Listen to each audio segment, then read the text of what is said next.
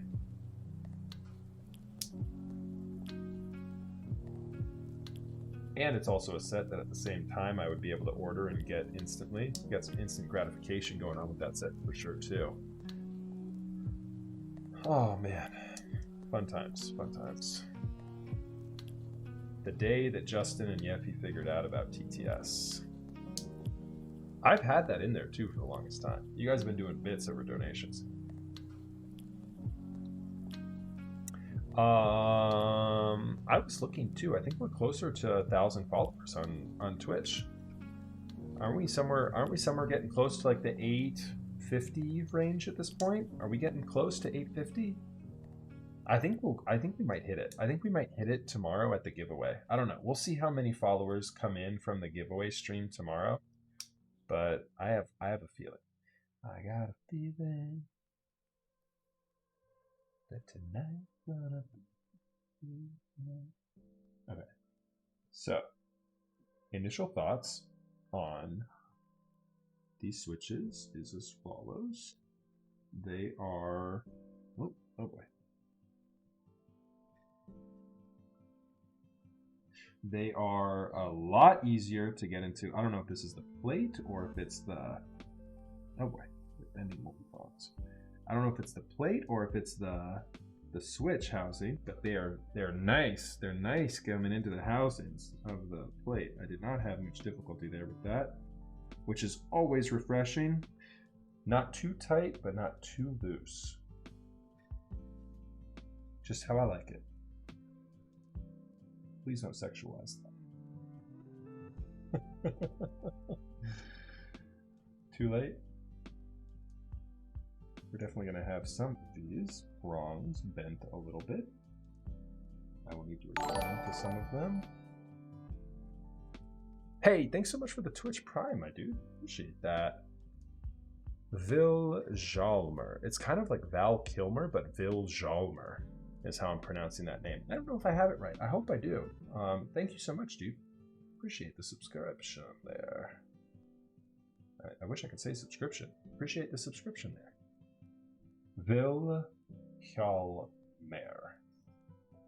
Vilhjalmer. Cool, man. Norse. Very cool. I can trust that you purchased GMK Nord, am I right? Before we go too ham with loading all this up, let's go ahead and test out some stabilized keys, see what it sounds like. How's music volume, my friends? I'm not fishing for compliments here. I did just make a couple of changes to the audio, and I want to make sure that the music volume is good and back where it should be. I have not gone to my Twitch and listened to it myself. I'd rather not. I'd just let you. Music is good. Don't touch. Cool. Sounds good.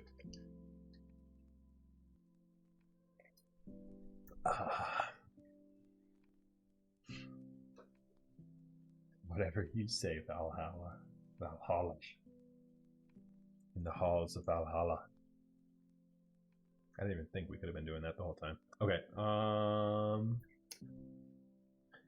Let's go ahead and fish for some keycaps.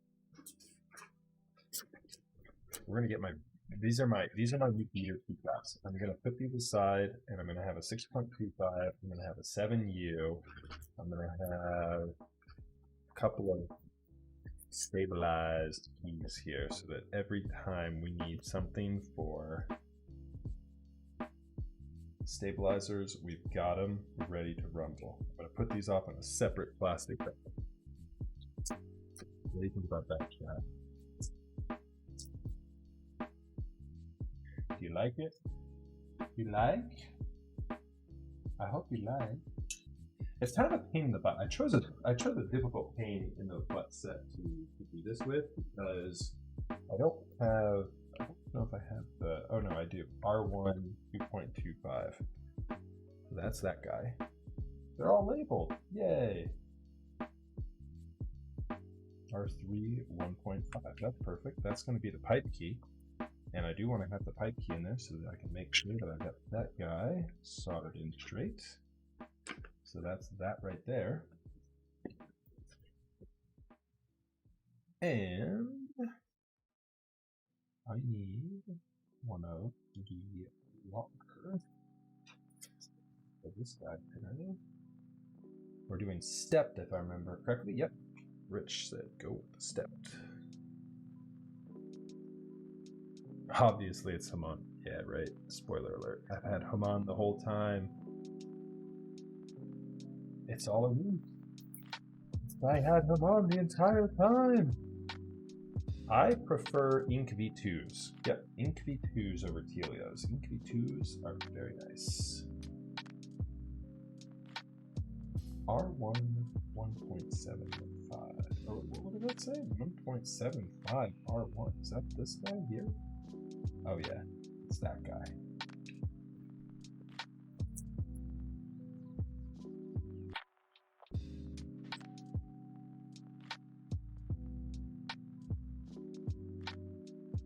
One 1.5.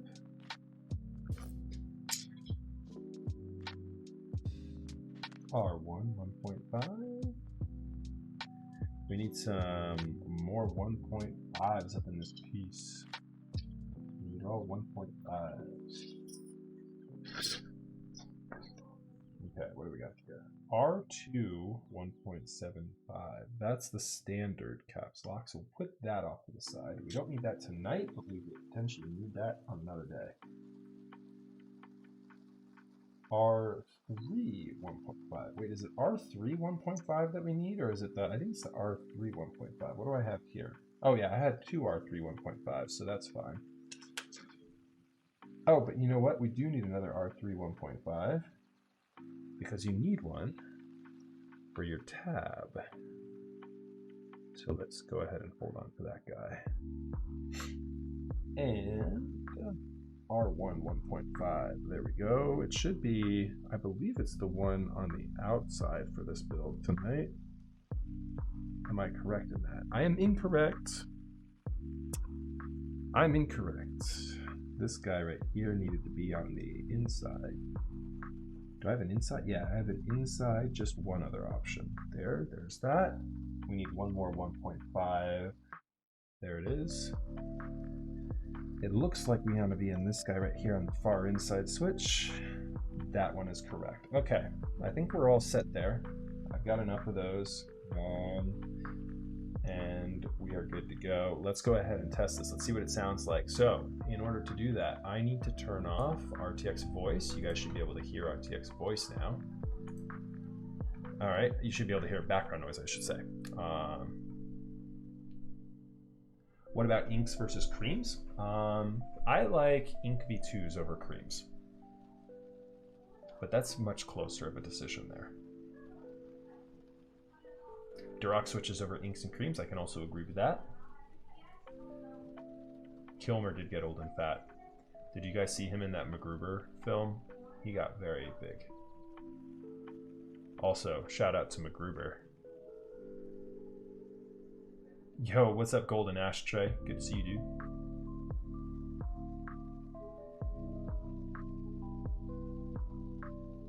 Creams definitely benefit from a longer break-in. Definitely benefit from a longer break-in. Real genius. There's a shout out to old school days. All right, here we go.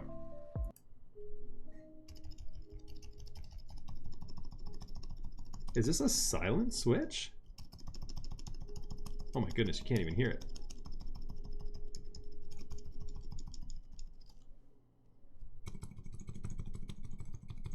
It's a silent. Here you go, guys.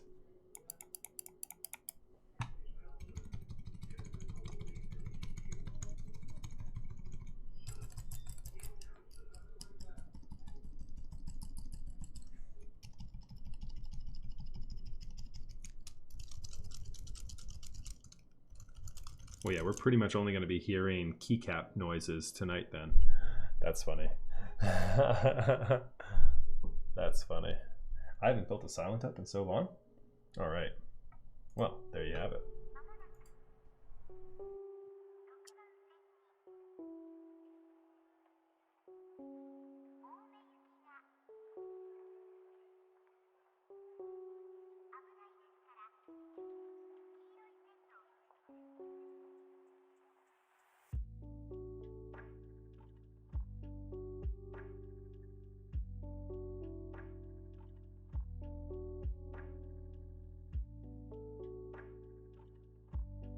Yeah, it's really quiet. Welcome to the world of silent MX switches. People underestimate how silent switches are.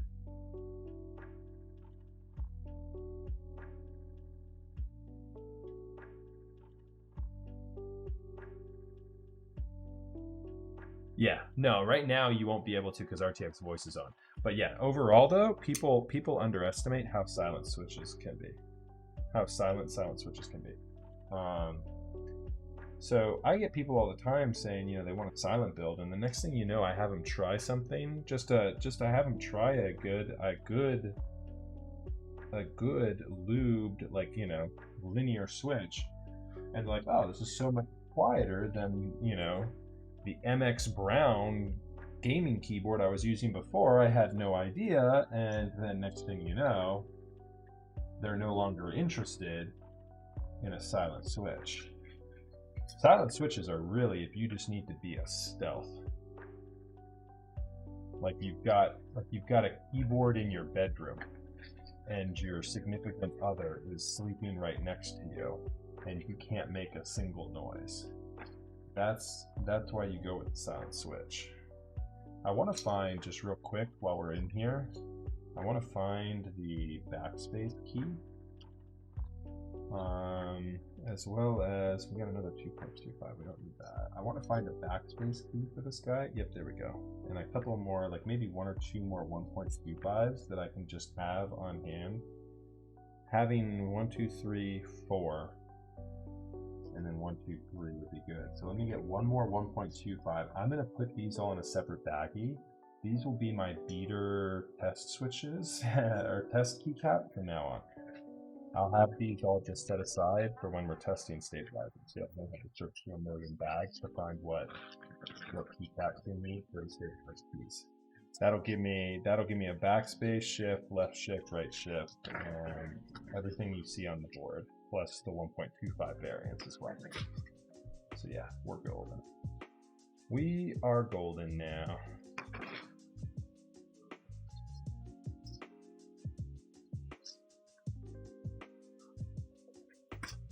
I should also probably just grab like a handful of 1Us in varying profiles as well, just to also be able to test little onesie-twosie things. More times than not, I'm not too concerned about 1Us, but just every now and then I'll put 1 or 2 1Us on. Moist burger. That was talking about in chat, right?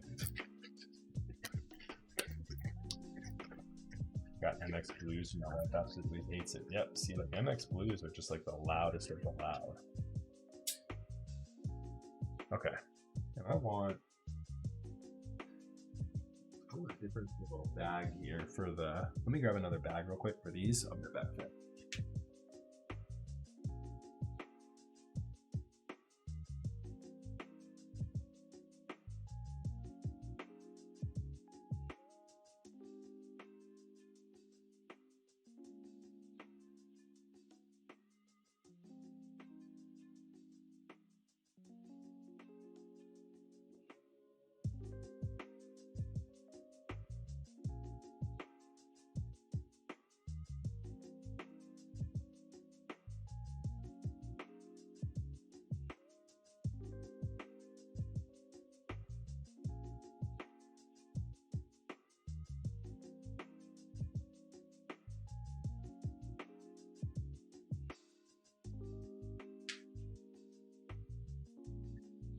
All right.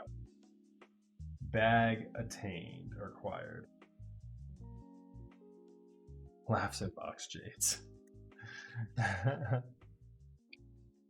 Oh, so if you have friends who don't like it, the Discord options right now to noise suppress are so good that, yeah, your friends will never hear your keyboard switches at all ever again. Are you talking about the social network? Are you talking about the switches that we're using today? These are Keebwerk switches, Keebwerk switches.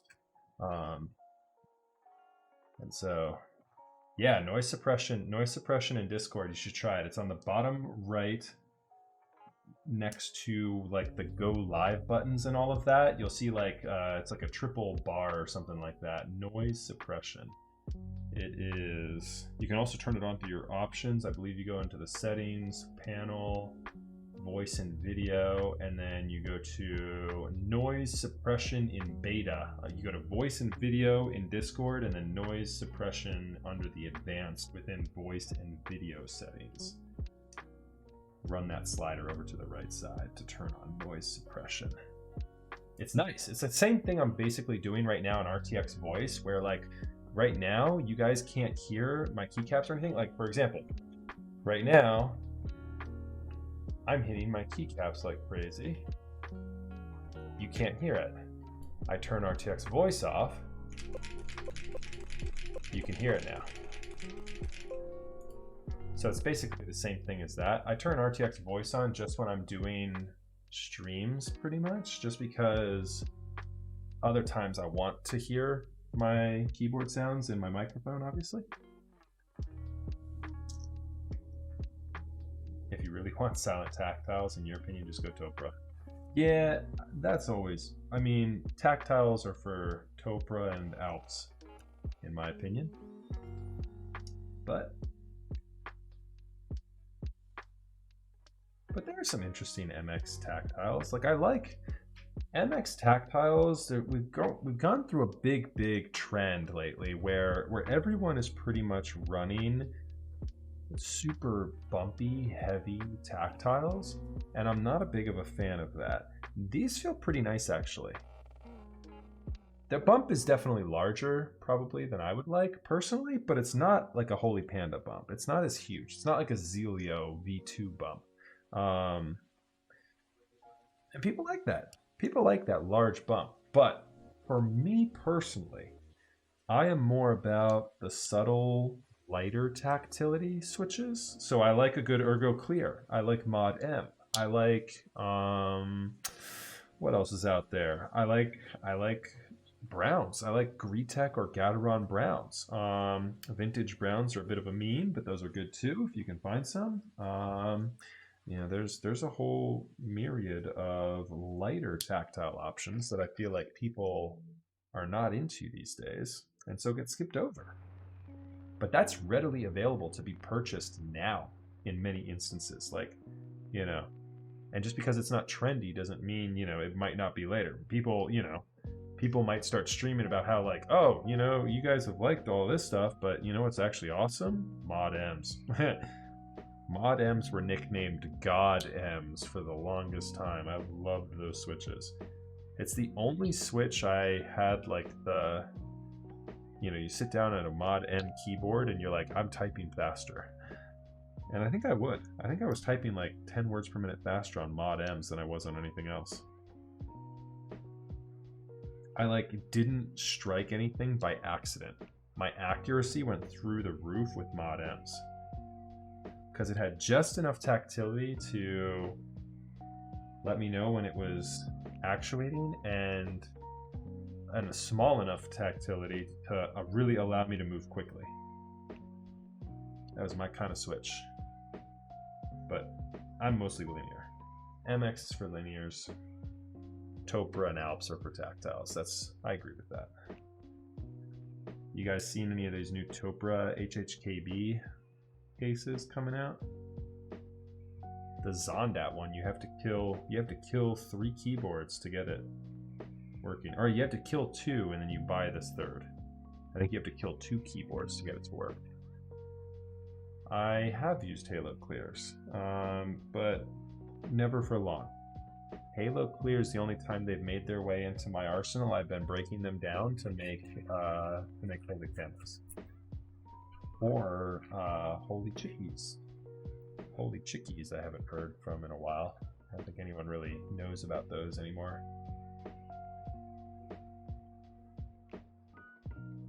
Halo Clears in these. Halo Clears are less of a bump.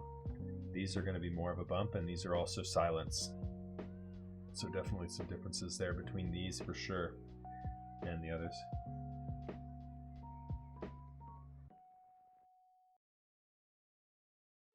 I know you guys can't hear it, but it sounds okay. And it's cool. It's a cool look. It's definitely a cool look for sure. Okay. All right, so let's go ahead and get cleaned up here and get into the soldering portion of the build. We've got some work still cut out for us here. So we've got our fan here. Gotta move that over. The beauty of RTX Voice is I'm gonna turn this fan on right now. And my camera didn't freeze. How about that? Let's go. Did you see it? It looked like it wanted to freeze for a second, but the camera's still good. My mic is still good. We're killing it right now. Let's go.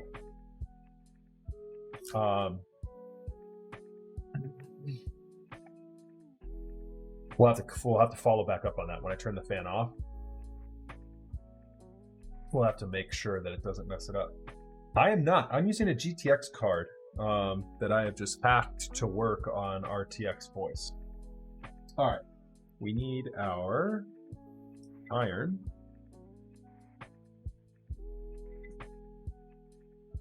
We need some solder.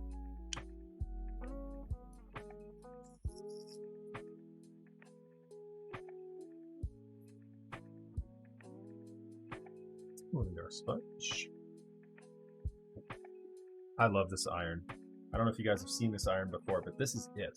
It's this and this. That is the extent of my iron.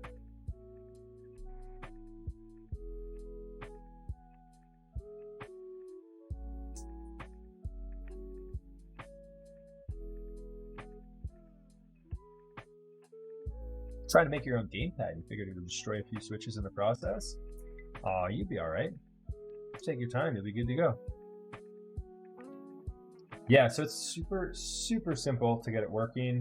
Simply Nicole. Like legit, one of the easiest things to do ever. You literally just go into one of the files. You remove a restriction. It's like 3 lines of code that you need to go into Notepad and change, and then yeah, I didn't even put it on. And then you're good to go. You're good to follow through the install. You go to the legit RTX Voice install. You run like 3 things, 3 commands. You delete 3 commands from this Notepad that installs with RTX Voice, and then you save that, rerun the install, and you're good to go. This is the TS80P. Yeah, it took me 2 minutes. If you have difficulty, feel free to reach out in Discord. I can make sure you get to the link you need.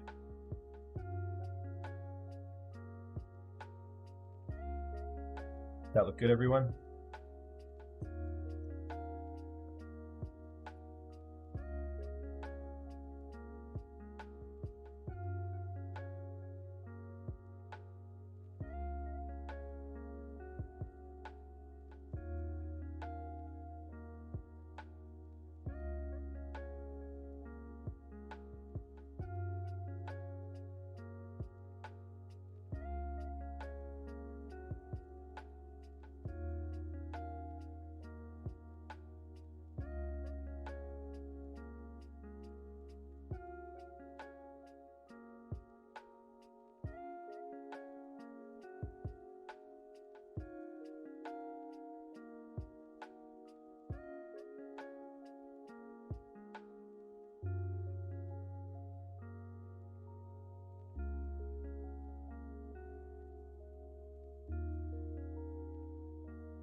Just going through the first couple of corners here, just making sure all the switches have good contact points. we're also going to go through here in just a second. I didn't check to make sure yet that all of the... I didn't check yet to make sure that all of the pins are good on all of the switches. So we'll need to check that here in just a moment as well to make sure that we don't have any bent pins. Just going to go ahead and get these last 4 here in. One more to go. Down on this guy.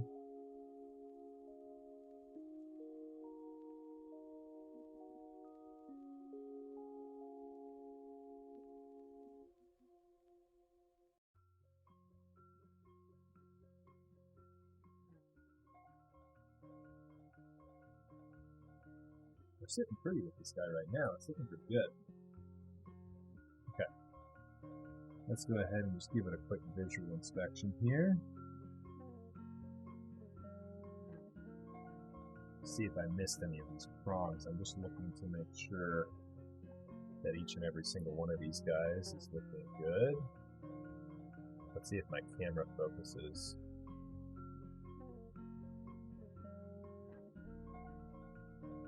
So the one negative to having this off to the left of my view is that if I'm not focused right, which I'm not, I'm set to an automatic focus, it might pull focus off to the other sides. I think overall we'll be okay, but just when I do close-ups like that, it might get a little bit fuzzy. So my apologies if that happens.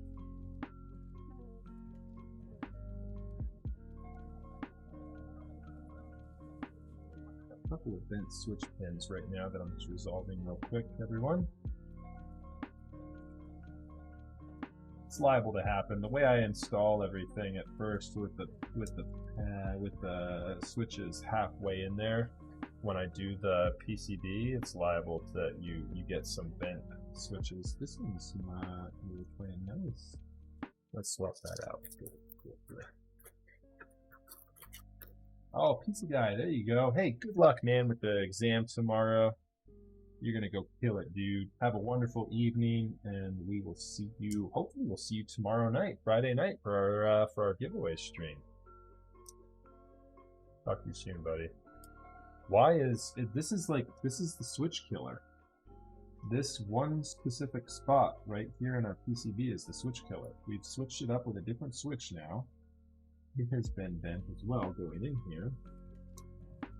Why are we bending prongs trying to put switches into this spot? There we go. Okay, we got it that time. Yeah, absolutely. I hope to see you there. Alright, this is as good a time as any for me to go up on my pedestal here for the moment. Guys, again, we're just going through making sure these switch prongs are good for our build here tonight. We had a couple of bent pins, and then we're going to get to the soldering here in a second. I think we're just about there. Maybe a couple more that we need to pull out. They're a little bit difficult here on me tonight. This is as good a time as any, though, for us to go through a couple of things. Welcome, everyone, to my stream. My name is Max F. I do keyboard-related content 2 nights a week, Tuesdays and Thursdays typically. As I just mentioned, though, we do have a special giveaway tomorrow night. I have partnered up with Tech Keys. Tech Keys has been very, very generous in donating to us the Tech Keys 60% keyboard, a GH60 PCB, some America keycaps, and I am providing some Gateron inks for that build. They've been very generous in providing all of that for us. We are giving that away tomorrow night. Thank you very much to Tech Keys for providing that. Please tune in tomorrow night, 8 p.m. Eastern, same time as tonight. We will go live with building that up, and at the conclusion of that build, we will play some marbles and have some fun here in chat. Get the keyboard given away to somebody deserving. I'm really hoping that it gets to somebody who's newer in the hobby, that hasn't tried a mechanical keyboard yet, and is interested in getting engulfed in the hobby. So super stoked on that. Really looking forward to it. And yeah, as I said, 8 p.m. tomorrow. I think this is the worst we have done in some time with bending switch pins. I have bent so many switch pins on this install so far. In some time, this is the worst I've seen it. The PCB and plate was not, just didn't want to line up properly when I installed everything, I guess. So we bent a few of them. Okay, we're in there now. I think we're okay. 1, 2, there we go. Okay, yep, we're good to go. Breaker 19, we've got the green light. We're go for launch on this solderer. Here we are. All right, so yeah, moving right on. Tech Keys, again, thank you so much for that giveaway. I will show you guys a couple of links there for them here in just a minute, but techkeys.xyz, I think. Hold on, let me go to their website real quick and show you what we're working with here for tomorrow. Techkeys.us. Here we go. Techkeys.us. Here is the America set we're going to be giving away tomorrow evening. Open image and new tab. There it is. Then we've also got the 60% case for a whopping $45. You can't beat that.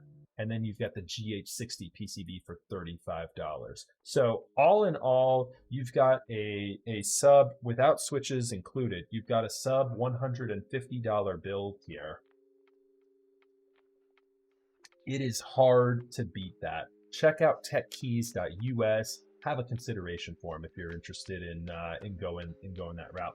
Pro tip: Techkeys has the best keycap puller of all time.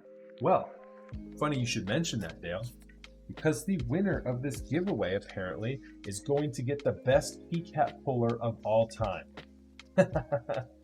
So there you have it.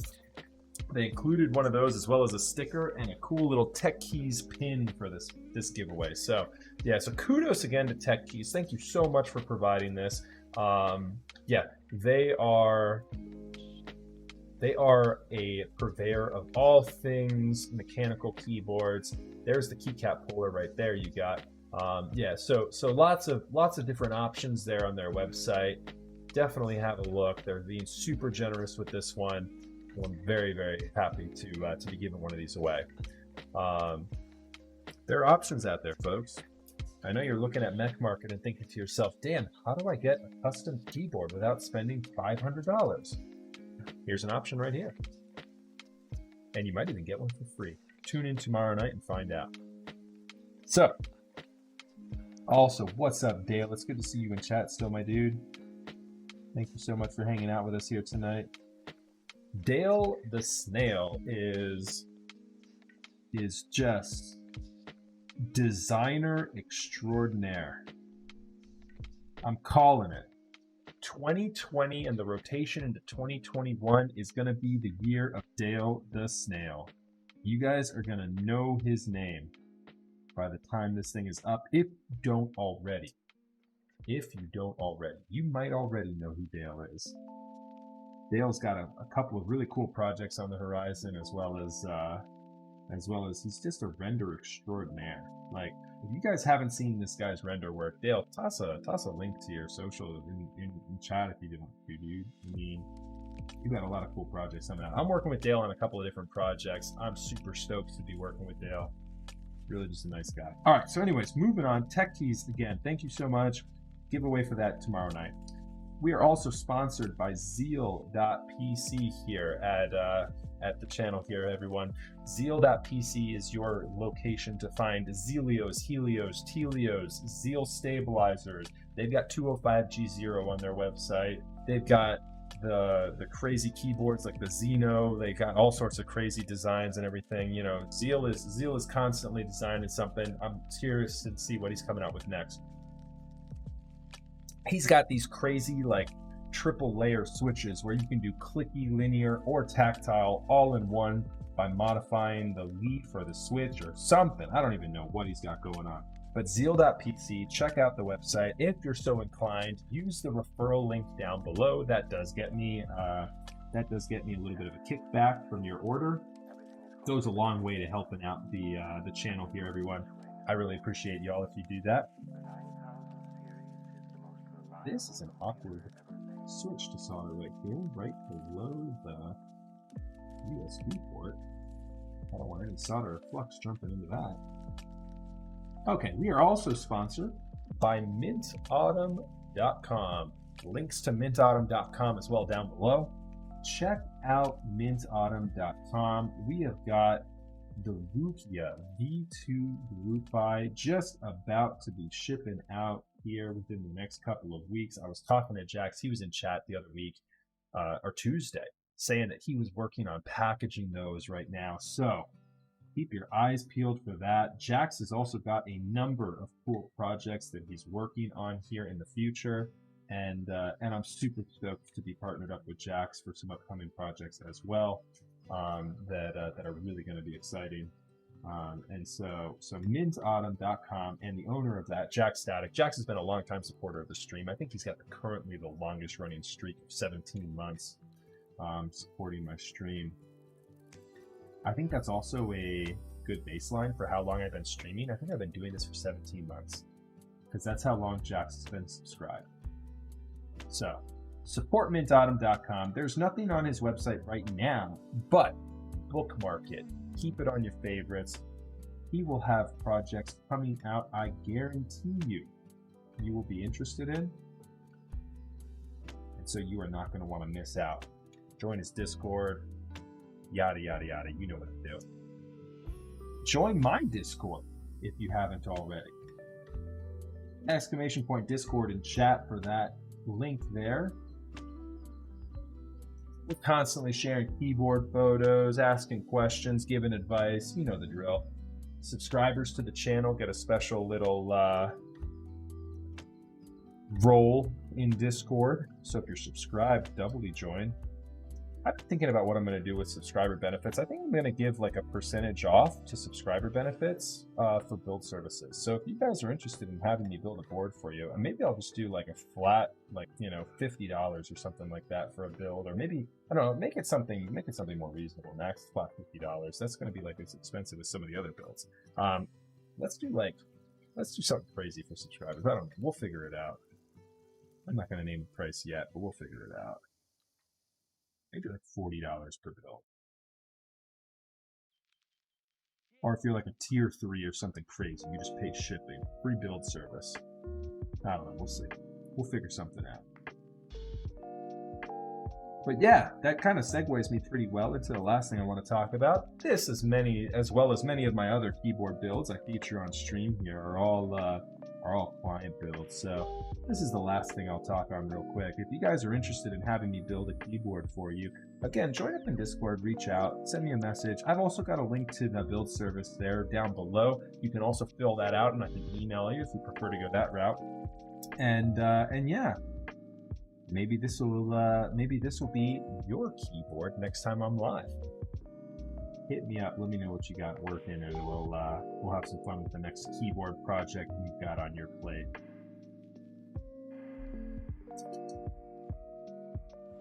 Out of stock with the Tribosis 3204 though. Is that on Zeal PC? You're out of stock there currently. I just actually got a whole bunch of GHV4. I think that's now out of stock as well. I've been very curious about GHV4. That lube has been talked up for some time and I haven't used it yet. Anyone in chat with some experience with the GHV4?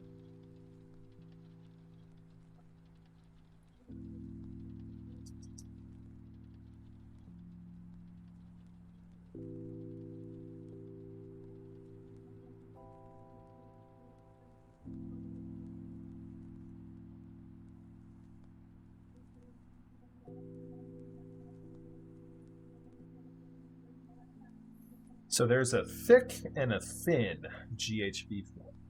Velvet Keyboards, who's one of my favorite YouTubers, I love his sound tests. He is using, and his favorite lubricant is the thick GHV4. It is not dry. It's not a dry. It's very similar to 205G0. I think it's a hybrid blend of 205G0 plus a couple of other lubricants pre-mixed for you. And I actually just purchased a whole bunch of them. I think I have like 20 milliliters of it. probably should have bought more. But I wanted to give it a try. The only dry lube that I know of is the DuPont dry lube. I've never used any dry lube on it.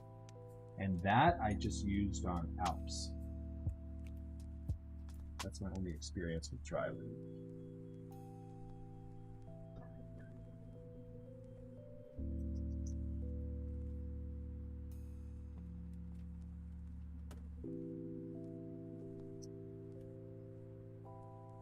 What do you guys think of this new zoomed in view?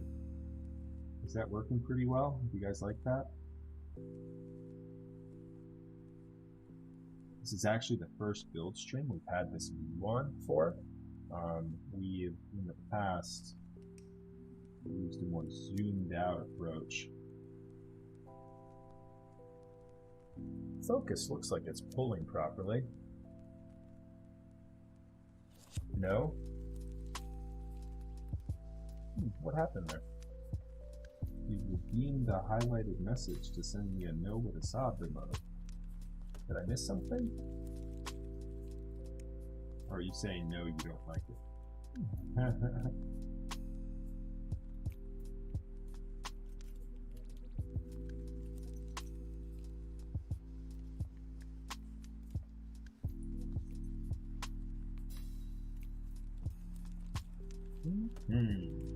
So what's going on, chat? What have we got cooking tonight?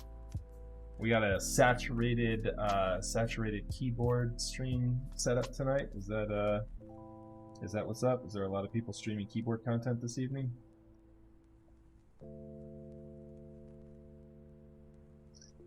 Man, it's almost time for me to roll over to my next spool of solder here. Yeah, I didn't even look who was streaming tonight on Twitch.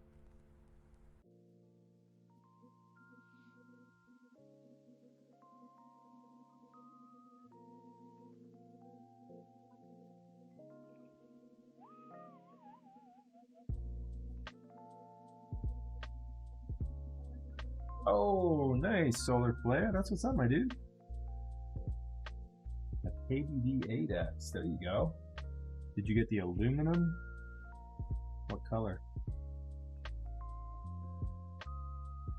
Fixing the 3D mesh on some cat 3D models. There we go. Nice. That's what's up. Who's your Apex streamer of choice? Are you an Apex? Are you an Ace? Are you an Ace fan? I always loved watching Ace News streams. That guy is a wizard. Black aluminum wing keyless. There we go. Nice. What's my favorite board right now? Just overall or in my personal collection?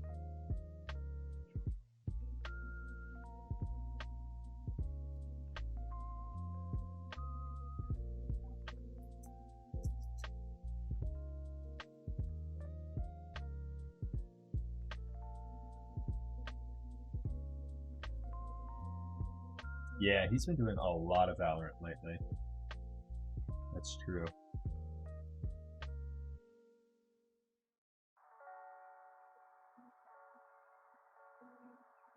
My personal collection, my favorite right now is probably the Matrix 1.2. I've got it built up with some Gateron inks. I tuned the switches myself. It's got some GMK pre-tooled stabilizers.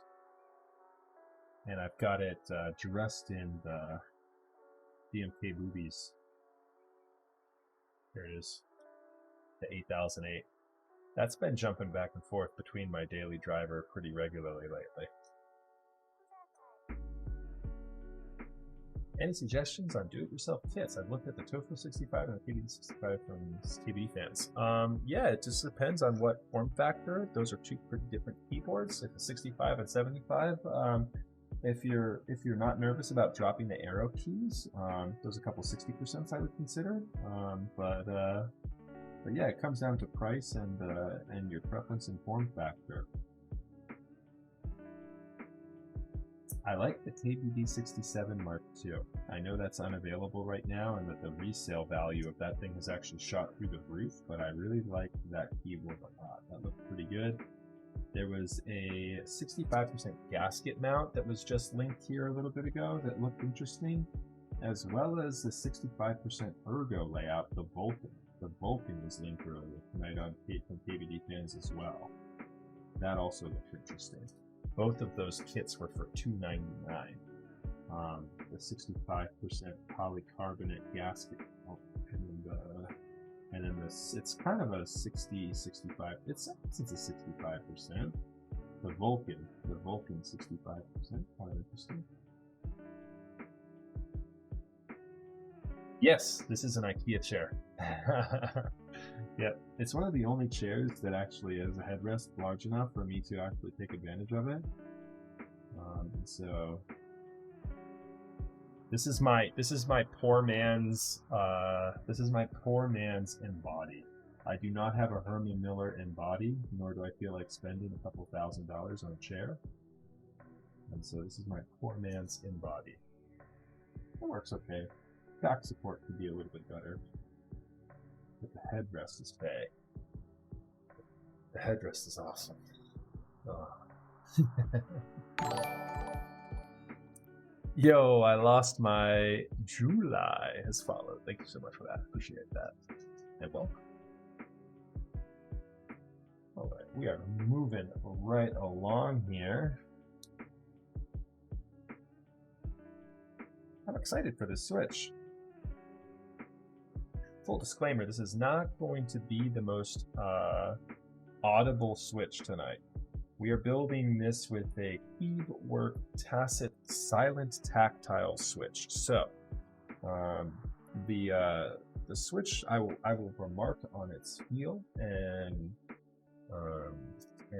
also the sound profile when I am done with the build. You guys probably won't be able to hear it too much. I will try. I will do my utmost to make it so that you guys can hear the switch sounds. I'll move my mic really close.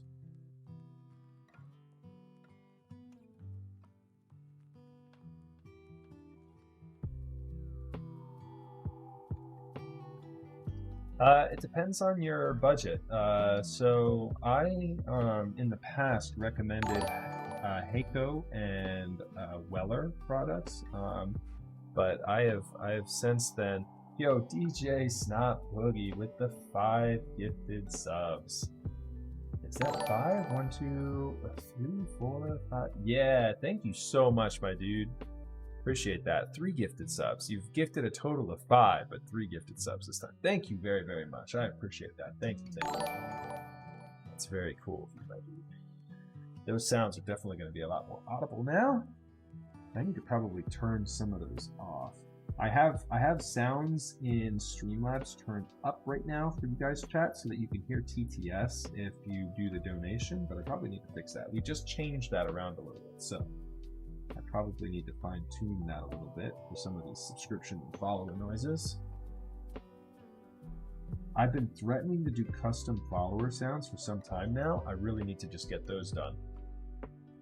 Yeah, but thank you very much, DJ Snapbookie, for those gifts. I appreciate that. Okay, so yeah, for my soldering iron, the one that I'm using right now is the TS80P. It's a pretty good iron. I like it a lot because it's very low profile. There's not much hardware you need with it. It is legit a USB-C connection that plugs up into a little cell phone power adapter almost, and so it's very, very small footprint on my desk. Before, I was using the Heiko 888D. That's going to run you. This is also going to run you in and around the same range. This is going to be about $100 to $120. The Heiko 888D I think is $105 right now on Amazon. I have these also linked I think in my Amazon Blacksmith. So if you look right here, I think that'll actually bring you to what I have on my desk currently. Let me know if it's not up here. But yeah, the TS80P is very nice. If you're looking to spend less, you are fine. You are fine with getting something less. Yo, thank you so much for the 45 bits. Appreciate that. July, thank you very much. You're typically good at getting something less. You can get something in and around probably the, if you go used, you can probably get something even for sub $50. It only shows this. Oh no, it should be able to. You should be able to go into Amazon Blacksmith and let me go here to my channel. And forgiveness if I don't have this muted. There we go. Amazon Blacksmith. Yep. So there's two things. There's the Amazon Blacksmith where you can click it to add to your channel, but it also expands outwards with with my peripherals. And so if you go to the, it'll open up, so you click, you like hover over here, and then it'll click open like another little thing right in this area on the camera, and then you click into that, and then that'll go over my peripherals, both audio and video, as well as lighting, as well as tools, as well as everything else I use. You should be able to expand that for what I'm using. Yo, Dale with the Twitch Prime, thank you very much, my dude. Appreciate that.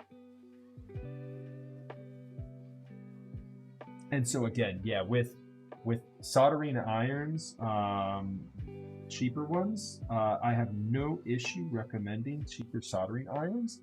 Going used will also save you money if you can just find something on Craigslist or something. Craigslist, lol, imagine that. If you can find something on like Letgo or whatever people use for like Facebook Marketplace, whatever people use for marketplaces these days, the only requirement you need is it has to have a variable temperature. You need to be able to set the temperature and control that. If you don't have that, you're setting yourself up for failure with soldering. Like you can see right now, my temperature is set to 600 degrees Fahrenheit.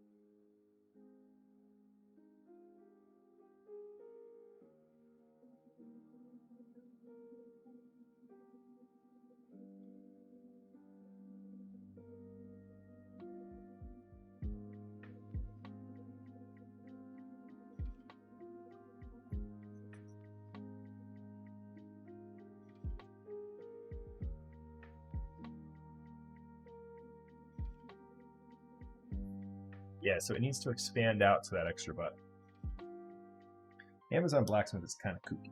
You kind of have to make sure you're hovering over the right one. Otherwise, it'll just say, "Hey, you want to add this to your own stream?" I don't know why it does that.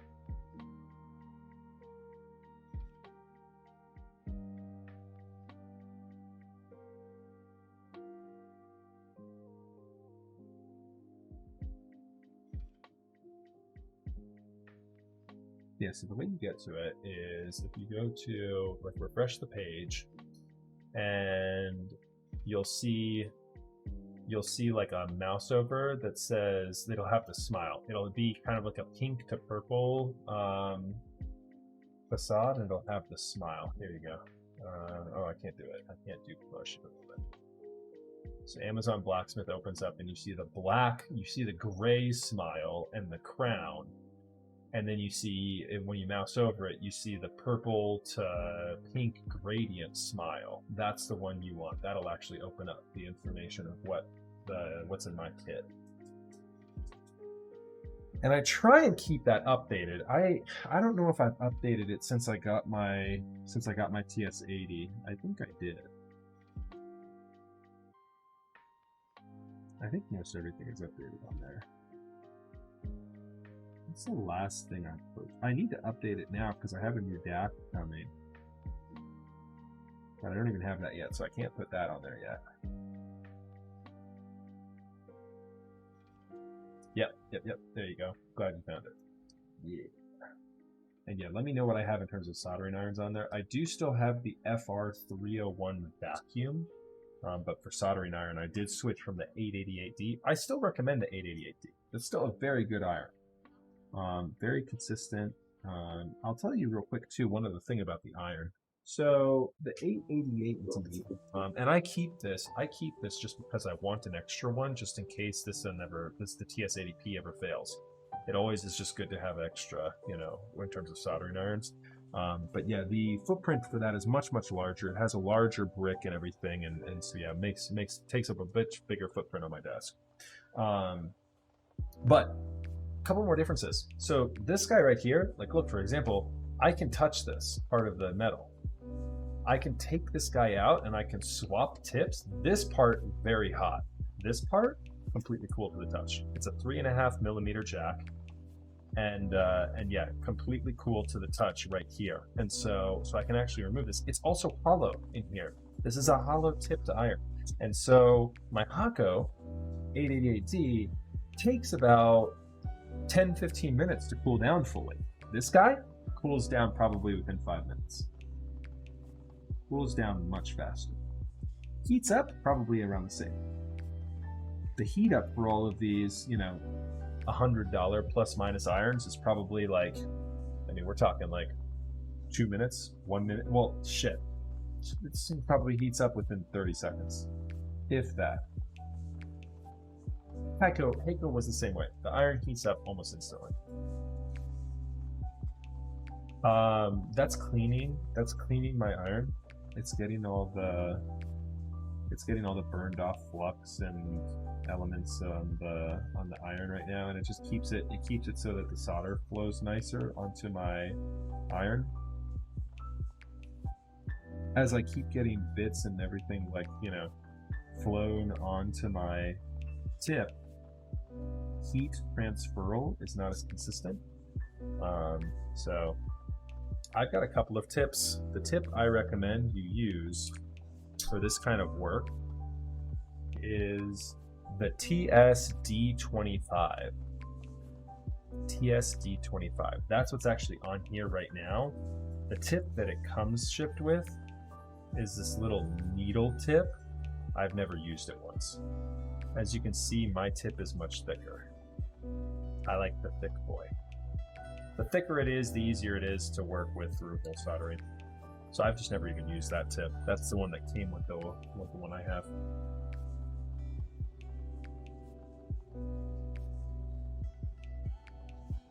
So yeah, so technically you want to dip it into the wool, and then you actually want to get a little bit of solder on the tip of your iron there, and then that really gets the heat transfer going. And then it really moves then.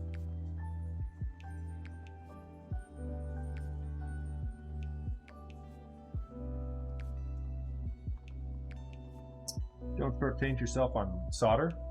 You want to buy leaded solder, which is dangerous. You also want to get some sort of exhaust. I have my exhaust fan right here. It is currently running. You just can't hear it because I have RTX voice on. Yeah, you definitely want to protect yourself. Leaded solder obviously is dangerous. It's like the equivalent of smoking cigarettes just sitting here. Multiple cigarettes if you're breathing them in. So you want to be in a good ventilated area or have one of these types of exhausts. The solder I use, because I'm assuming that question might come up, is also in blacksmith, but I actually just purchased another roll of it lately. So there it is. There's the Kester solder that I use. I use a leaded mix with a resin core. One roll lasts a pretty long time, but it's going to cost you about probably like 25 to 30 bucks.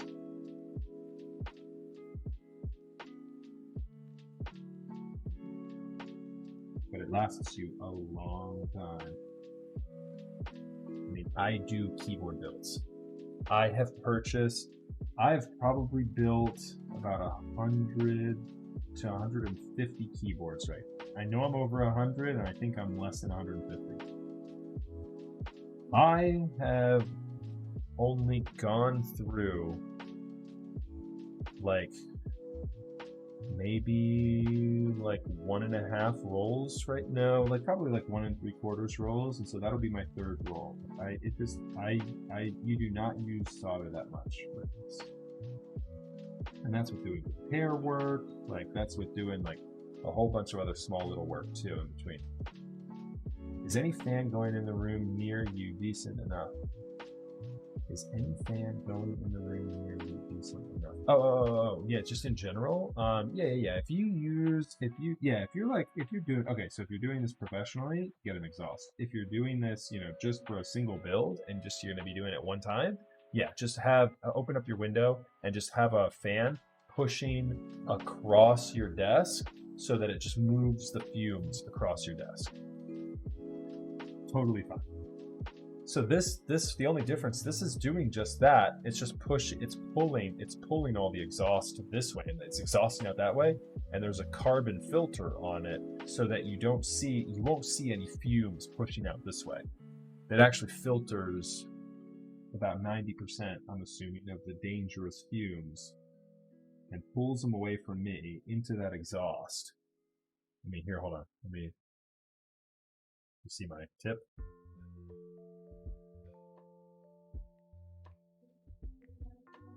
Pulls all of them away. Pulls them right off the iron. So that's me burning off flux and everything else, right, on that tip. This exhaust pulls it right away from me. And now that I was being stupid. Like I was not using my fan. I was just opening up my window in the winter, and I was, exhaling as I soldered, and it was just taking me longer. Like I was doing all sorts of like gimmicky tricks because I didn't like the exhaust noise of the fan when I was actually streaming. But RTX voice changes all that. RTX voice has made it so much nicer because now I can chat, I can, interact with you guys, and it's not. No, you're good, man. Ask away, and it's not messing anything up. It's not messing anything up audio quality on the stream with RTX voice. So that was huge. RTX voice is great. I'm loving that.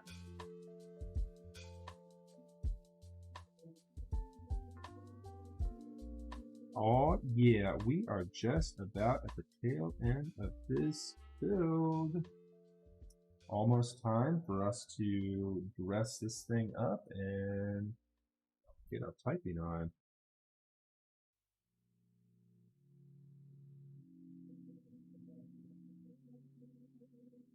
There we go. That's it, everybody. Boys and girls, we have made our way to the end of this one here.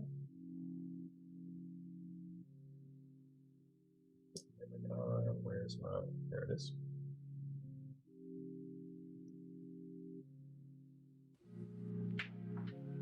I love the footprint of that fan too. It's so small.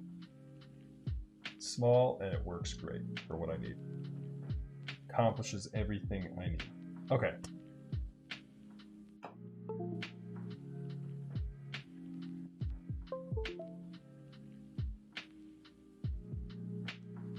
That's a good sign.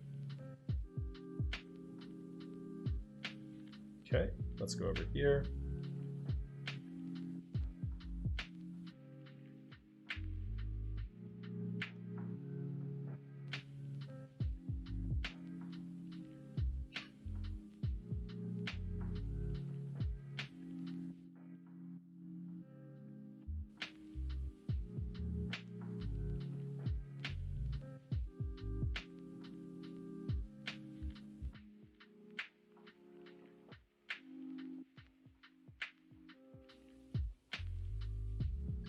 We're gonna have a little bit of a funky layout right now because we're using a split backspace and I don't have it mapped for that right now.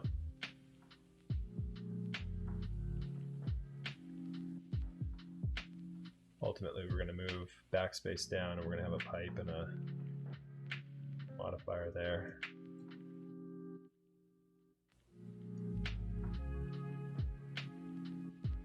I'm assuming that's function. There we go. Okay, cool. Let's go ahead and take a look here. Yeah, so this is a PVD polished brass plate. So, yep, once it's PVD polished, you're gonna have that shine on it. Hopefully we don't freeze. Nice, we didn't freeze we didn't lose our mic, we're good. Nice, okay. My power circuit every now and then has a tendency of overvolting and sending too much to my camera and my microphone, and my camera might freeze up, but it doesn't look like we're done that tonight, so that's good news.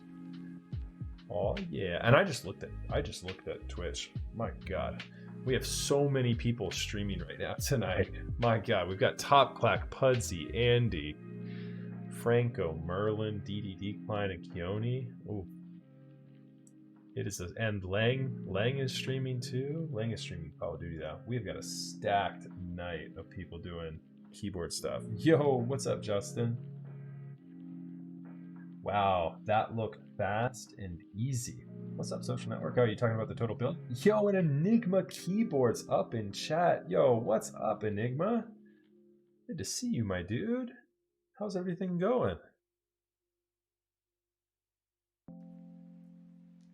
If you guys don't know, Enigma is keyboard designer extraordinaire. Also ramping up right now with the EPBT SAV set. If you guys are looking for EPBT Cyrillic, you've got the beige with the red Russian. That's you, right, Enigma? I'm not losing my mind on that, right? I think I'm not losing my mind. I hope I'm not. Either way, it's good to see you, man. What's going on? Oh yeah, thank you, Social Network. Yeah, I've been through the soldering once or twice before, so yeah, that I might be a little quicker than most. Thank you though, appreciate that. Don't encourage my hubris. That does nothing but add to my lack of modesty.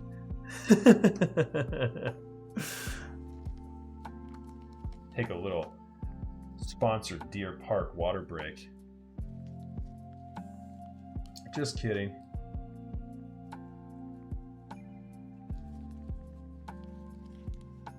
All right.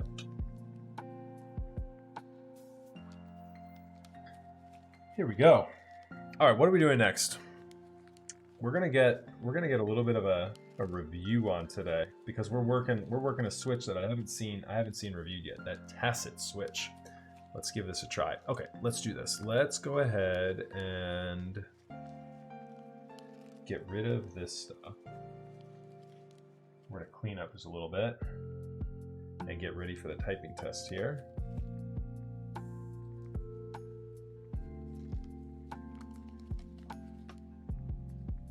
A little bit different, Justin. A little bit different. We have everything soldered now, so we are working our way in the right direction here. I promise.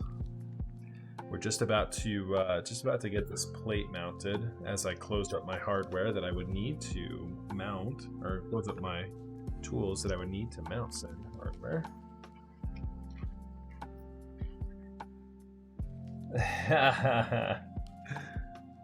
You talking trash about my Deer Park? My pomegranate lemonade? This is actually pretty good. It's not too sweet. Some of those sparkling waters can just get way too sweet. I like it sweet, not that sweet. All right. Yeah, so for example, remember how I said this thing cools off quickly? It's cool. This thing is cool enough to put in my desk drawer right now. Like, that's how fast this TS80P cools off. So, just for example, if you guys were curious, the 888D would still burn me if I were touching it. All right, we'll need to wash that off. All right, we've got a top case right here. We're ready to rock and roll. Yo, is it just me, or does the red look kind of good? The red blanks. I've gotten in trouble for putting blanks on. I think people like to see like actual sets, not blanks. But the blanks don't look half bad, yo. Wait, hold on. Do I actually have Hex hardware? I think I have Philips hardware for this. We'll turn it around. We'll flip it and see what it looks like. Yo, Enigma, thank you so much for the follow, my dude. Appreciate that.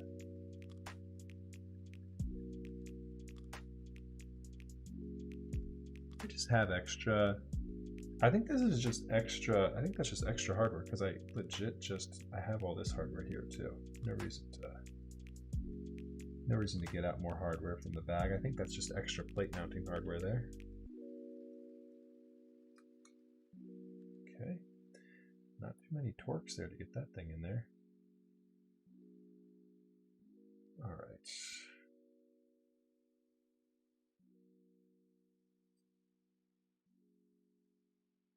Yeah, it's like 2 twists and you're in there.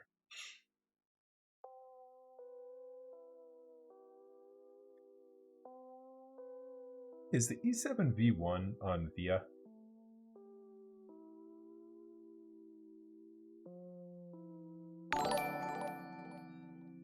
Yo, thank you very much for the follow there, Social Network. Appreciate that, my dude.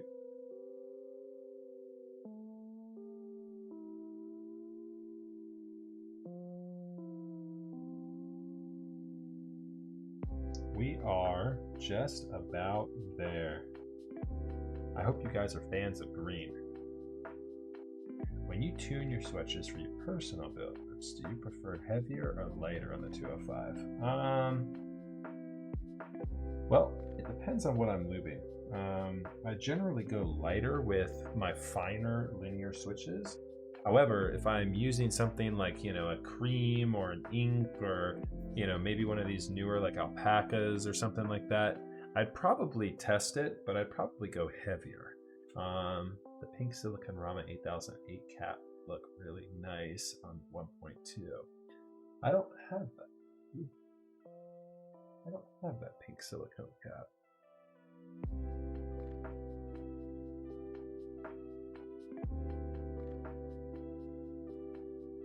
Trying to send it to me, bruh? There we go.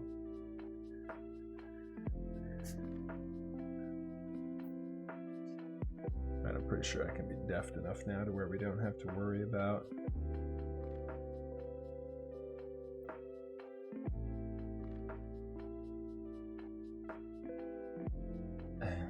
for science. Did they turn out okay? Wasn't there like didn't people give them a lot of hell for those caps not turning out all right? I just remember seeing fallout from like the originally shipped ones, and then you had to like message them and get a replacement. Did you end up doing that for yours? Because the color match wasn't good, if I remember correctly. For science, that's right. Just keep blaming science for everything we spend money on. It's for science. I had to do it. I don't have the right size here. I do not. Oh, it is magnetized, so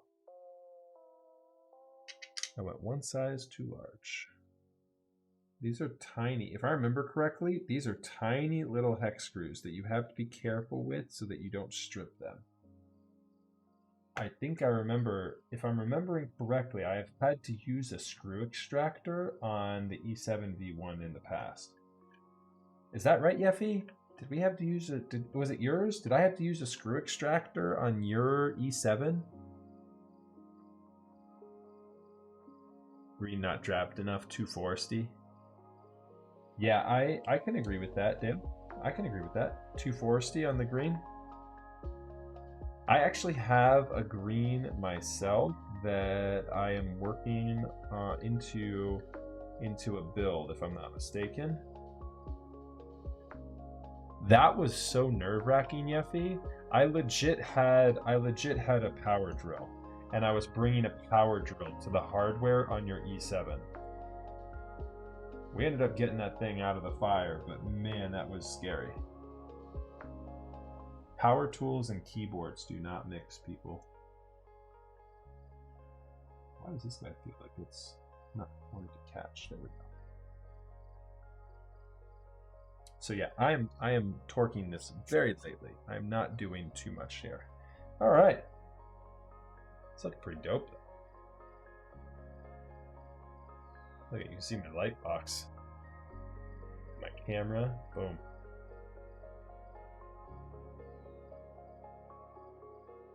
I always want to know something funny. You sold your iPad?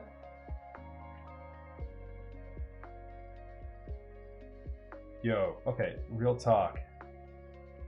I was gonna dress something different on this, but let me ask you guys: what do you like? I mean, are we gonna go Christmas? Are we gonna turn this into a Christmas board? The other alternative is, oh, I was thinking GMK Royal Trine Bat.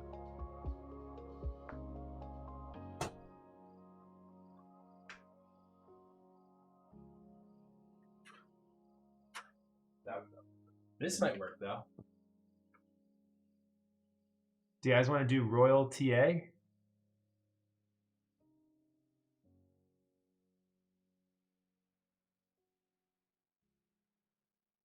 Should we do this one? Or should we turn it into Christmas?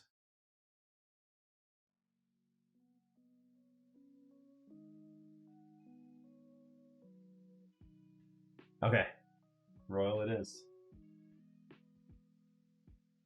All right.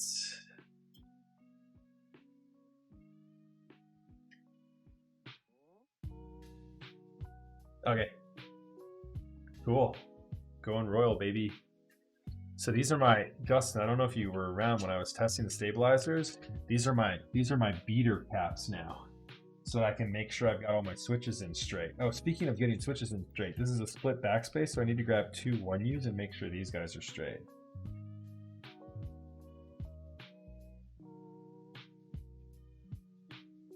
Yep, they look good to me.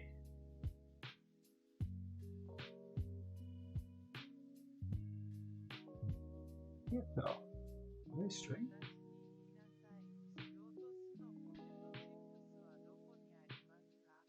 The line right here looks good, and the line right there, I think looks good. Yeah. Yeah, no, these are the beater blanks. So these are this is my bag right here now. This is my official bag of beater caps for every build, so that I'm not putting, yeah, these are red. So that I'm not putting my actual like GMK on a board to flip it upside down and get solder all over it. I have not touched my camera settings. It doesn't look orange right now, does it? It looks a little lighter on the red, but that's probably okay. I think it's pretty accurate right now. It might be a little washed out because of the light. It might be a little washed out. But yeah, that's definitely red. Let's see. It's not the darkest red. It's definitely a lighter orange. I mean, it definitely has some, has some orange in there. It's for sure orange. You are for sure colorblind then. White balance is up. I'm looking, I mean, I see it in Twitch. Definitely looks like it might be a little bit off. I'm not arguing with you guys. I think it could be a little bit off. I'm not going to worry about white balancing right now. We're not going to do that. All right, so look what I did. So I got everything in my GMK trays, and I labeled everything. So like now when I'm going to my inventory, I have everything with a label on it so that I can see it in that entire stack of ridiculousness. Oh yeah, I totally nerded out. I totally nerded out with the labels and getting everything prepped up for the organization. I've got too many sets incoming to not get nerdy with labels right now. I've just got too many. Justin and Yeffy know how ham I've gone in getting GMK sets. Like my inventory is limited right now. That's because I legit have, okay, are you guys ready for this? I legit have so much in production right now.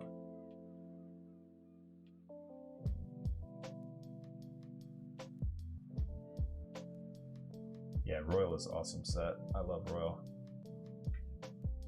Who bought the label maker just for this purpose? No. And if you didn't notice, it's actually like a blue glittery label on this thing. It has a little bit of like glitter on it. It's because it was used originally for labeling some of my kids' toys. So my wife for sure got that. Okay, hold on. So how many key sets do I have right now? I got this one, so we can remove that. I have 1, 2, 3, 4, 5, 6, 7, 8, 9 sets in production right now coming over my way. 9. And I might be missing something. Oh yeah, 10. I forgot to put that one in there.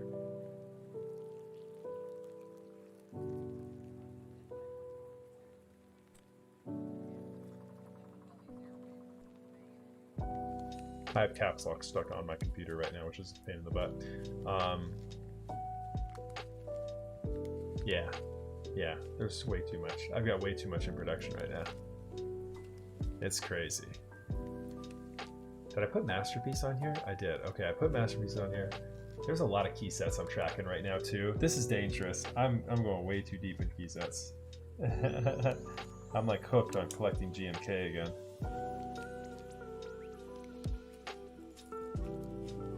That's how many I'm waiting on. That doesn't include the 1, 2, 3, 4, 5, 6, 7, 8, 9, 10, 11, 12, 13, 14 sets I have here, plus the 1, 2, 3, 4, 5, 6 I have dressed on keyboards. So I probably have like 30 sets.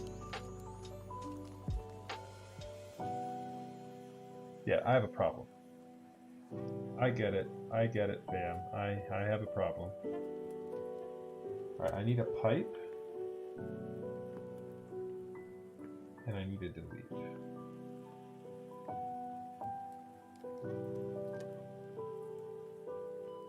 And I need a page up. And a page down.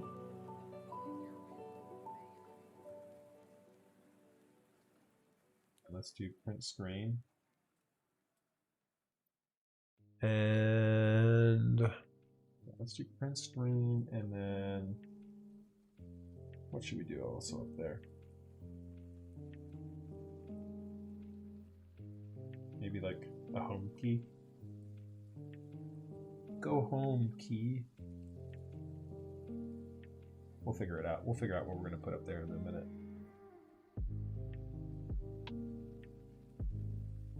Ten of them are WAP. Oh my god. 30 key sets, 27 of them are beige. That's not entirely untrue. The vast majority of them are beige. I have a problem. I do realize this. I have a problem.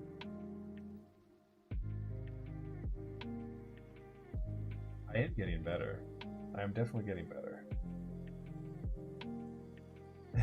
Get your own content? Dude, why are you copying? Why am I copying Teehee? I don't have enough desk mats to be considered copying Teehee.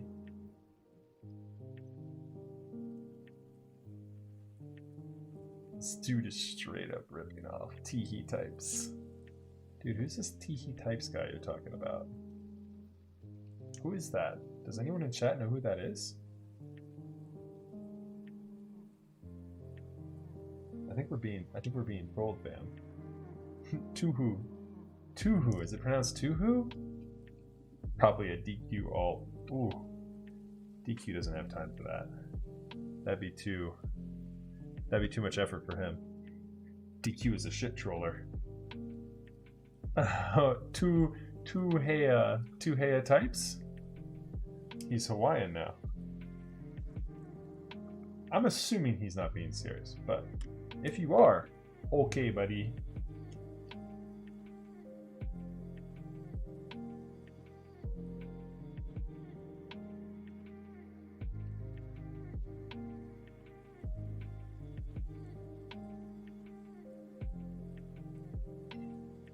Nah, I was just scrolling around and having fun there for a second too, but don't get me wrong.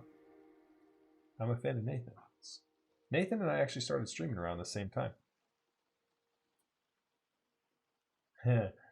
It's fine if he isn't. I don't really care. Some people just don't know. But yeah, Nathan and I started streaming around the same time, actually. Like within a month or so of each other, we started streaming. Like before Nathan and I started streaming, it was really just occasionally a stream from Woden. You would every now and then get a stream from, Anthony001. He was regular. But other than Anthony, you would occasionally get a stream from Woden. And that was pretty much it. There wasn't much of a streaming game back then. I was just looking at how many people are streaming tonight on Twitch. Keyboard content. It's insane, dude. It's insane. Thank you, man. Appreciate that. Yeah, I think they look pretty good. The keycaps are looking pretty good. It's a pretty good match. I had to get something green on, so I think we chose correctly with this. I think we chose correctly. Fat Boy Carney with the follow. Thank you so much, my dude.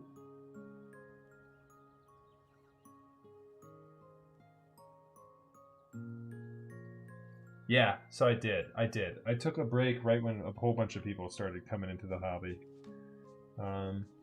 So yeah, bad timing on my part, but you know, what can you do? Family was going through a move, couldn't spend time on streaming. Where is my left? Oh, there we go. There we go. I think I have this reversed. I think this control is supposed to be over here, and this control with the funny lock key is supposed to be over here. There we go. I think that's how that's supposed to be. Oh boy, Yeffy's about to purchase an E7. Incoming post on Mech Market Discord.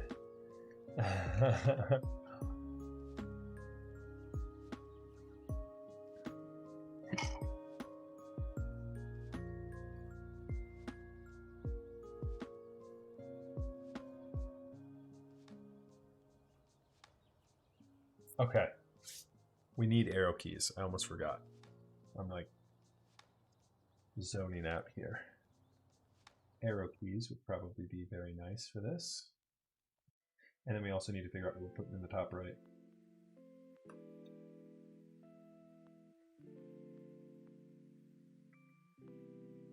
I'm telling you guys, Christmas theme would have been the way to go. We've got the red LEDs here. We're gonna have to change those LEDs. All right, what are we doing up top right? Let's do scroll lock for the memes because everyone uses scroll lock, right? That's so bad. Hey, when's the last time you guys actually used scroll lock? Does anyone in chat know what scroll lock actually even does? Green white artisan. If I had one though, I'm just looking. I don't really have any green. Oh, I have a terminal. I have a terminal color, but that's not really a good match. I know heresy, right? No green artisans, but yeah, I'm not a green-white collector. I've really got not much. I've got this one little guy right here. So hold on. This has got little pops of. I've got the terminal. I've got the CYO terminal pilot there. This guy's got the green fingernails, but it's not really a good color match with this. I don't know. I don't think it's that great of a color match there with that white. I've got plenty of all white caps. Does this guy work with the terminal eyes? I don't think he works because the black. I don't think the black would look too good.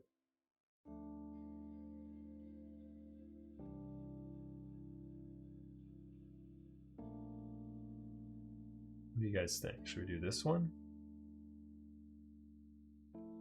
Focus, please. This guy's kind of fun.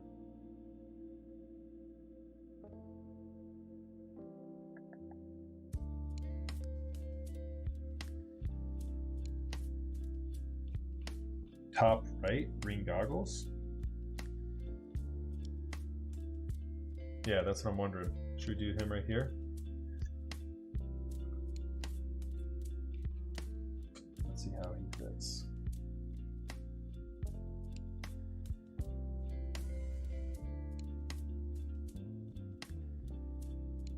He's not really a good fit in this this cap. What do you think?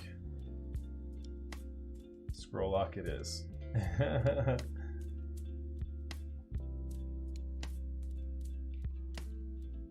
Yeah, I'm just not a green. I'm not a green collector. Yeah, it looked too dark, I think.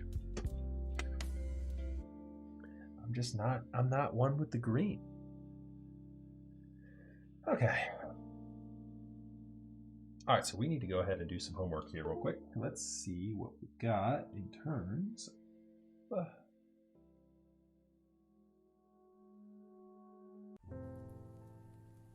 options for getting rid of that red, or orange as you guys probably are saying. That does look a little more orange than red. Yeah, white balance is off on this guy. Okay, I'll need to look into that. Okay, in the meantime though, let's go into here and let's see if we can get this thing switched over to the configurator. Firmware. Find. What is this? E7, it's E7V1. Oh yeah, it's on it. Let's go. All right, how do I get, can I get this guy? Okay.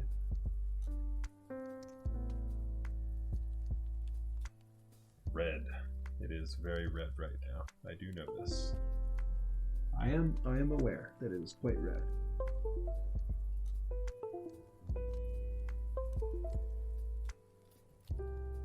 There we go. Open.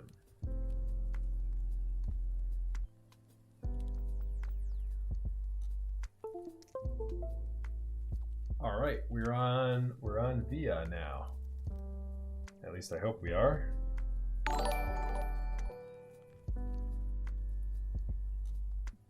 Raised Shun, thank you very much for the follow. I appreciate that. And let's see here. Yes, we are on VIA. Okay, so right now we need to change. Here's what I can do. I can show you guys what we're doing here real quick. Where's that up? Okay, so layouts. We are working with the split backspace. So we have got, yep, this all looks good. That all looks good. The bottom layout is 7U. There we go. And we've got this guy set to,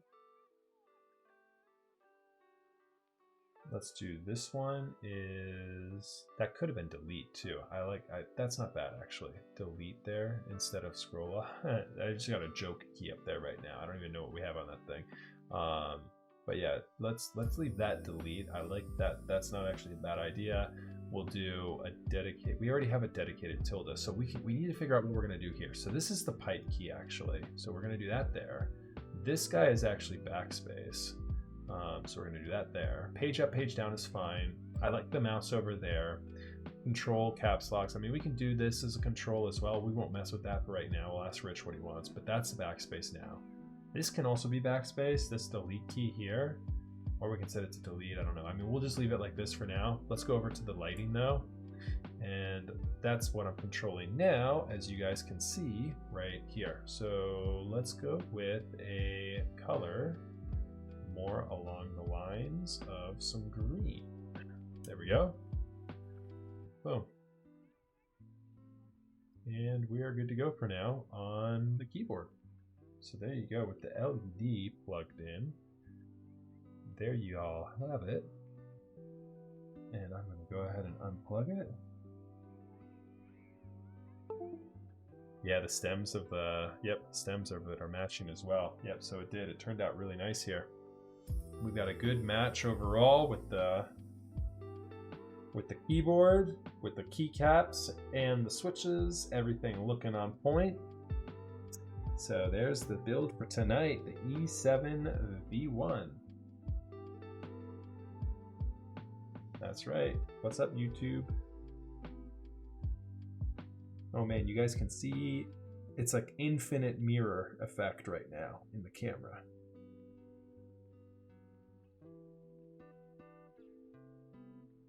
There you go. So that's what we're looking at here. I can dig it.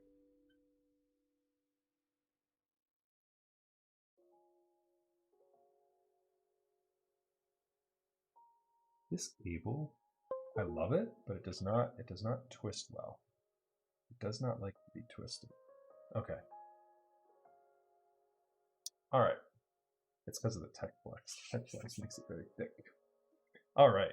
Let's go ahead and queue up some typing sounds here. I'm going to go here.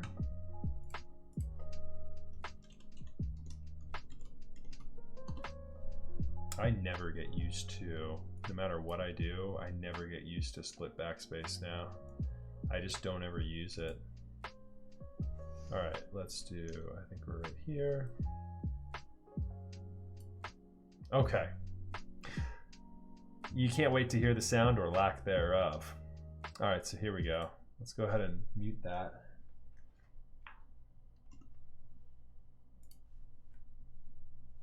Okay. I'm gonna get so close.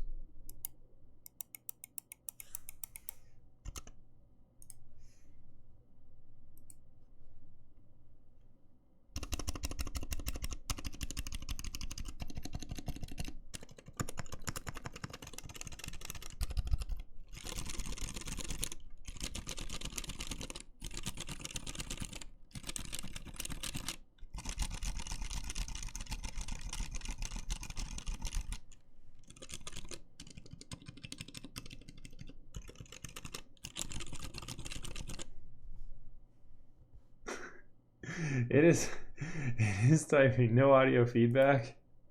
Are you kidding me? Is there none at all?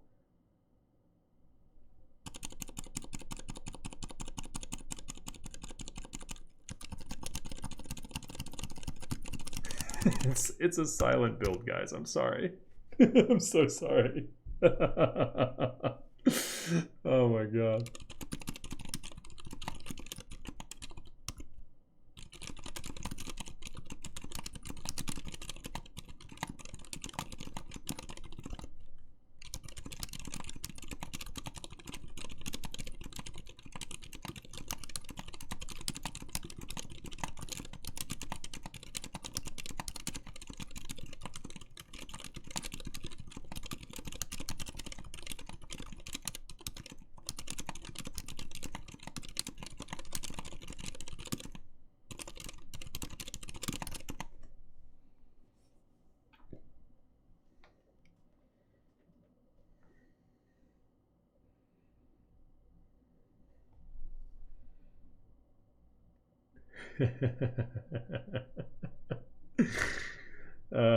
It's there. There's sounds to it, I promise.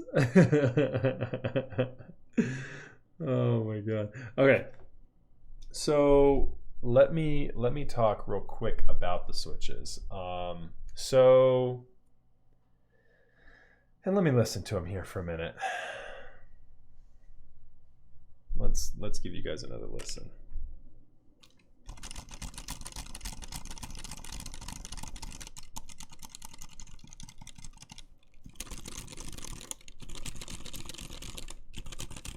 Honestly, there's a spring crunch to these things that that I'm picking up on, and so that's a big rip, unfortunately. Yeah, really crunchy, and so yeah, these switches, I'm not sure if that's inherent to the springs that just come with them, or if it's something that just didn't get lubed properly. But yeah, these sound, they have a lack of sound, but the sounds you do hear are not the most pleasant, unfortunate as that is. Yeah, just listen, there's a crunch to that. Let's test it. Let's take a look for science and see what a drop of Victorinox oil does to this guy, and if it makes it better. Let's see what we got here. Because yeah, this spring is crunchy right now, and not in a great way.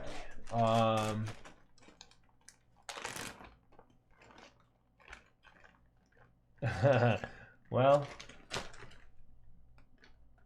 Rich is gonna hit me in the head with it. I mean, I didn't, full disclosure, I didn't tune these switches, so I don't know what Rich is gonna want to do. But yeah, we'll see. We'll cross that bridge as we get there. Yeah, it's not the greatest sound, truth be told. All right, so let's do this. I'm basically just grabbing a bit of, hold on, we can turn that off. All right, so here's what I'm doing. I'm grabbing just a bit of Victorinox oil. It's the same Swiss Army knife tool oil that you grab, you know, for those little pieces there.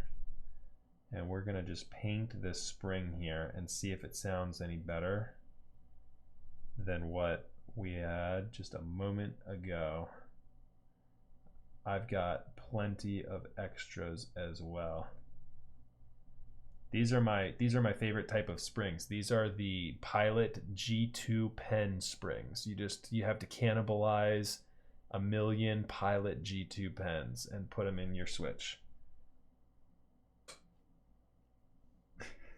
I'm trolling, obviously. That's the next meme. We're trolling. We're gonna make a full keyboard with Pilot G2 springs. Yeah, I think whoever tuned these may have just missed the mark. Okay, so here's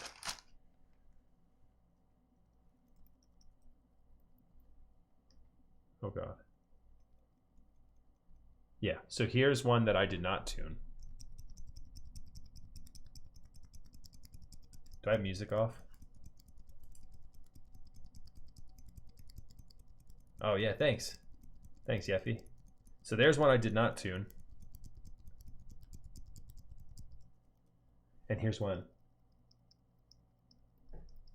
Here's the one I did. It might just be a bad spring. Definitely better. This is the one I tuned. This is the one I didn't tune.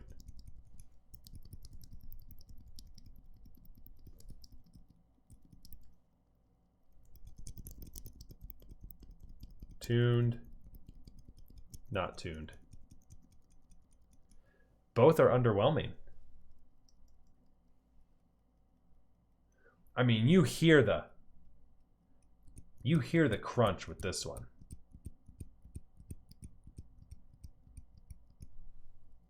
But this one, I mean, this one definitely. But yeah, there's just it's not a good sound. I wouldn't be surprised if Rich says, yeah, screw it, let's go with the phase switches. Because he might have had those. I don't have them on me. He gave me these Tacit switches right here to do this build with tonight. But he may have the phase switches because he was getting confused thinking that that's what he had sent to me. And so maybe we'll be rebuilding this one. I'm not sure. Yeah, it's just, yeah, we'll see. We'll see what happens. But yeah, that's kind of unfortunate.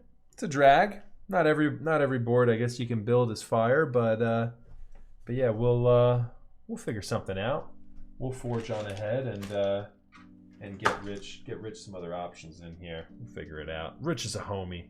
I'll always hook up Rich. We'll figure it out. Does it feel good though? Let me feel it again.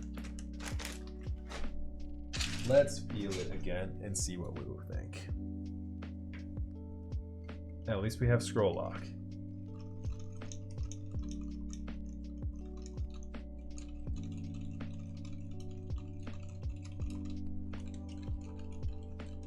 Yeah, I mean, sound aside, it's not a terrible feeling switch. They are very similar to Zelios. They are a larger bump. They're not quite as large as Zelios. The bump is in around the same spot. It's a higher bump.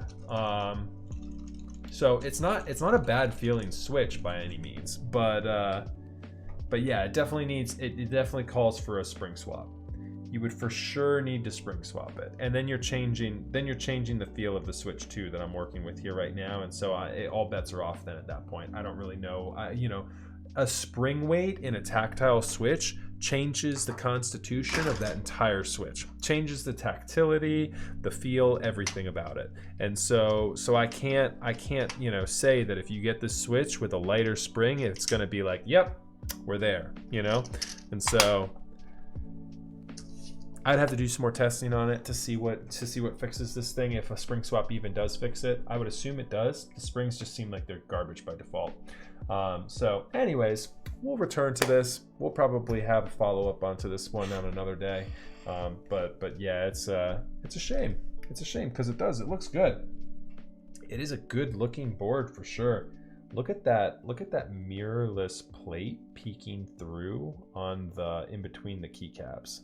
Like, look over there by the delete and enter cluster and everything. Like, that's pretty. I love it. I love it when you can see the plate peeking through a little bit. Anyways, let's see here. What have we got on our agenda? So, as you guys may or may not know, we have got, this is my microphone. Okay, good. We have got tomorrow the Tech Keys 60% giveaway. We're going to be building that guy up with some Gateron inks. Really looking forward to that. And yeah, we're going to be going live with that one at 8 p.m. Oh, my microphone is right in the way. 8 p.m. Eastern time. We'll be rolling with that. And I need to figure out how Marbles works at the same time. And then also, I also need to figure out how my bits TTS work. We'll figure that one out too. Yo, what's up, Jenna? Good to see you. Your timing is not good though. We are just finishing up, which is such a shame. I actually have a couple things to talk about though real quick. So let's go over a couple things. Make sure I'm not missing any news updates that are important. So let's see here. Let's see here. Did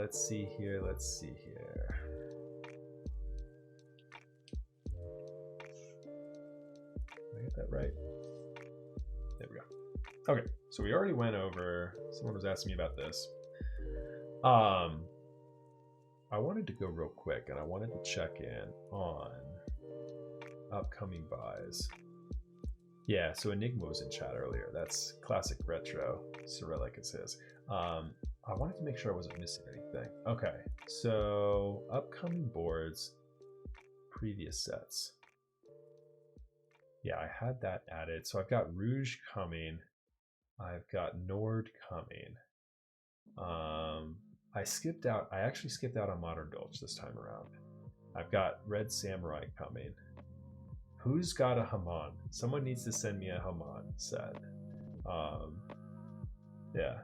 Sumi did come out today. That's what I was gonna say. Yep. So GMK Sumi went live today. If you guys have not yet, that's exactly, man, Justin, I knew I liked you for a reason.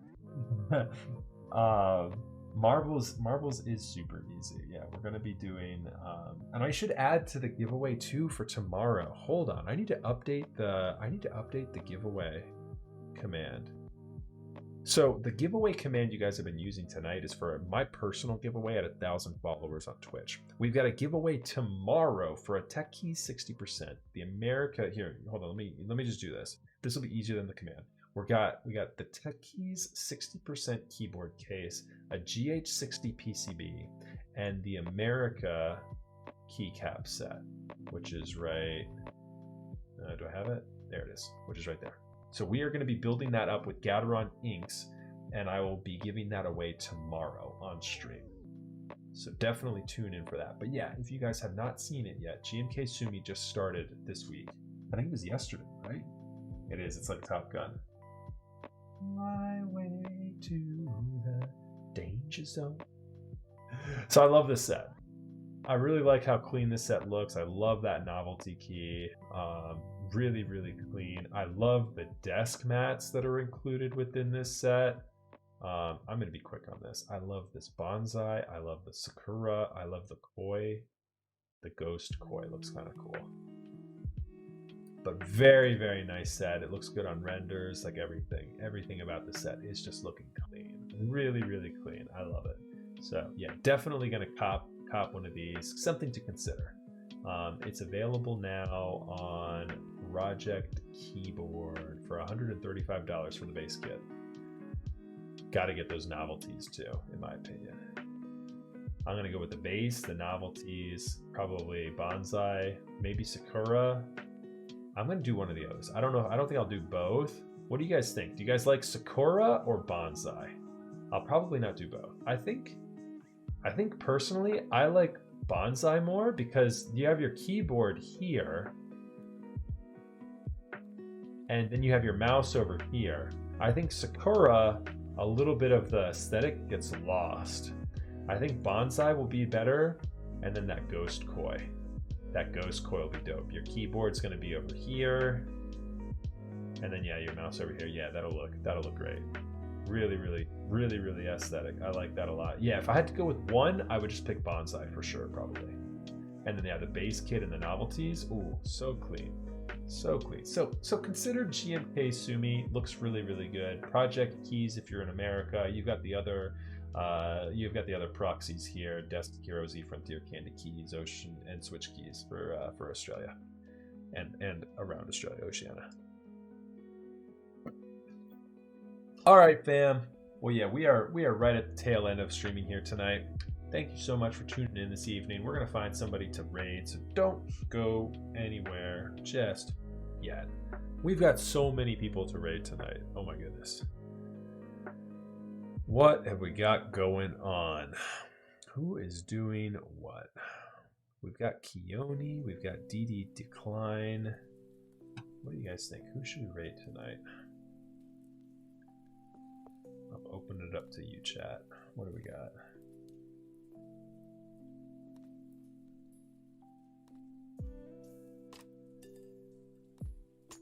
I hate when you say consider something because it costs me money every time.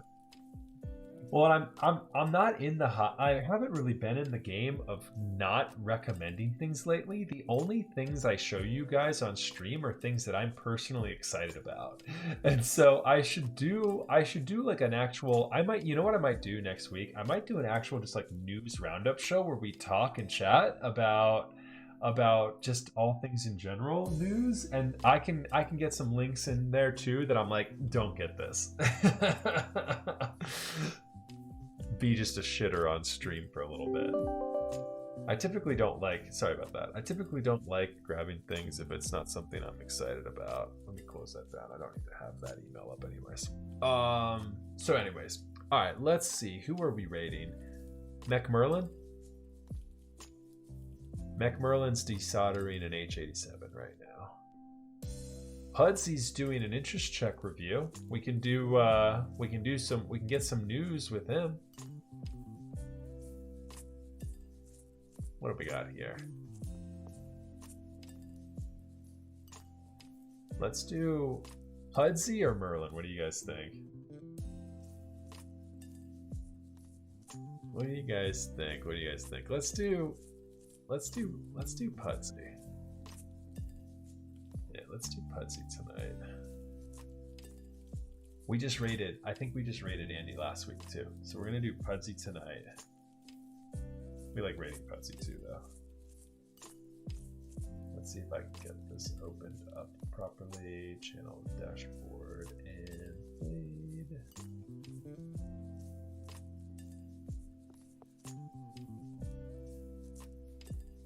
I've always got the worst timing. I'm always rating somebody. Somebody's not rating me. All right, everybody. Pudsy's doing an interest check roundup. If you guys are curious on news, Pudsy's opinions are pretty good. I like listening to Pudsy every now and then. Anyways, thank you so much for tuning in tonight. We are live again tomorrow evening. So don't go too far. I will see you guys on the flip side tomorrow. Have a wonderful evening. Enjoy Pudsy's stream and tune in for this Tech Keys giveaway tomorrow night. That'll be fun. We'll play some marbles, have some fun in chat. Y'all have a wonderful evening. Thank you again so much, and we'll see y'all tomorrow.